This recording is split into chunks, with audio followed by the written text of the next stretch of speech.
পার্বত্য চট্টগ্রাম বিষয়ক উপদেষ্টা সুপ্রদীপ চাকমা 12 ডিসেম্বর রাতে ঢাকা মিরপুরের সাক্ষ্যমণি বৌদ্ধবিহার নির্মাণ কাজের ভিত্তিপ্রস্তর স্থাপন ও ধর্মীয় অনুষ্ঠানে প্রধান অতিথি হিসেবে উপস্থিত ছিলেন। অনুষ্ঠানে প্রধান অতিথির বক্তব্যে উপদেষ্টা সুপ্রদীপ চাকমা বলেন, বর্তমান সরকার সকল ধর্মীয় সম্প্রদায়ের প্রতি সমান শ্রদ্ধাশীল এবং ধর্মীয় প্রতিষ্ঠান নির্মাণে সহযোগিতা প্রদান অব্যাহত রেখেছে। তিনি জোর দিয়ে বলেন, ধর্মীয় স্বাধীনতা নিশ্চিত করা এবং নিজ নিজ ধর্ম পালনের সুষ্ঠু পরিবেশ বজায় রাখা এই সরকারের অন্যতম প্রধান অঙ্গীকার। বলেন, প্রধান উপদেষ্টা ডক্টর মোহাম্মদ ইউনূসের নেতৃত্বাধীন এই সরকার ধর্ম বর্ণ নির্বিশেষে সকল নাগরিকের কল্যাণে কাজ করে যাচ্ছে। এই সরকার ধর্মীয় সহাবস্থান ও সম্প্রীতির এক অনন্য উদাহরণ সৃষ্টি করতে বদ্ধপরিকর।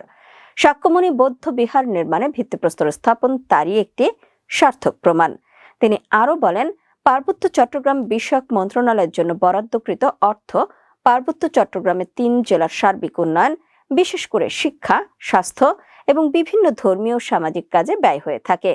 উপদেষ্টা সুপ্রদীপ চাকমা আশা প্রকাশ করেন, মিরপুর সাক্ষ্যমণি বৌদ্ধ বিহারটি শুধুমাত্র একটি উপাসনালয় হিসেবে নয়, বরং সকলের জন্য জ্ঞান চর্চা ও মানবিক মূল্যবোধের কেন্দ্রে পরিণত হবে। সাক্ষ্যমণি বৌদ্ধ বিহার পরিচালনা কমিটি ও সাক্ষ্যমণি বৌদ্ধ বিহার নির্মাণ কমিটির উদ্যোগে আয়োজিত এই ধর্মীয় অনুষ্ঠানে অন্যান্যের মধ্যে বক্তব্য রাখেন প্রজ্ঞানন্দ মহাস্থবির, বৌদ্ধ ধর্মীয় কল্যাণ ট্রাস্টের সহ সভাপতি ভবেশ চাকমা, বৌদ্ধ ধর্মীয় কল্যাণ ট্রাস্টের ট্রাস্টি ডক্টর সুকমল বড়ুয়া সহ আরও অনেকেই।